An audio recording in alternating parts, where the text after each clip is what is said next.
Ebi byona bibira hari St Paul's Rukushangwa omuri Rukungiri municipality kandi Brian Cruz kurw'Omusande Ministries nagira ngo ekine bakikora kwenda kumara endwire eziri kuteganisa abantu obwo ziri kurabira omukuhemba amataara g'amajuta kandi za bucket niziza kubahwera okumara endwire eziri kureetwa okunywa amaizi mabi. They have clean, bright light every night.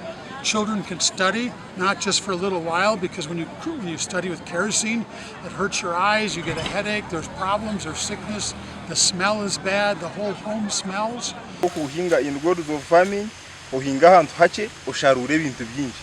Umbaza numurebo gw'omusiri akakasero kakwingana kungana to expecting amuchango. Cruz ayongire yahiga abantu abatungire ebintu ebi obutabiguza bitu ngo barebuke babikozesa kurungi kwera amaka gaabo. I think, oh, I have the solar lamp, I'm going to go sell.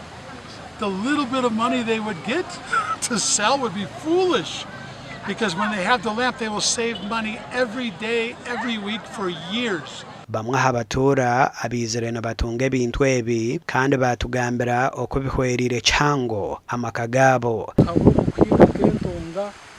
Mpinge ntoke mpinge nyanya mbene kitongore kibire cy'umujyo mu kutaburo byo kwinga konka kutwabire nawe yatwatiraho yatuyamba yapereza bucket ezo nizitukorera munonga omukujegena mizi tutwacira hantu teka mizi tutwacira hantu za kushenya turonda enkozo kutekesa mizi yagaruka yatasho sorezi zituyambere mazima twatembe tadobe bishenge byitu byiragura obutimba bwiragura obutimba bwesiri gasha kwa Dan basibye.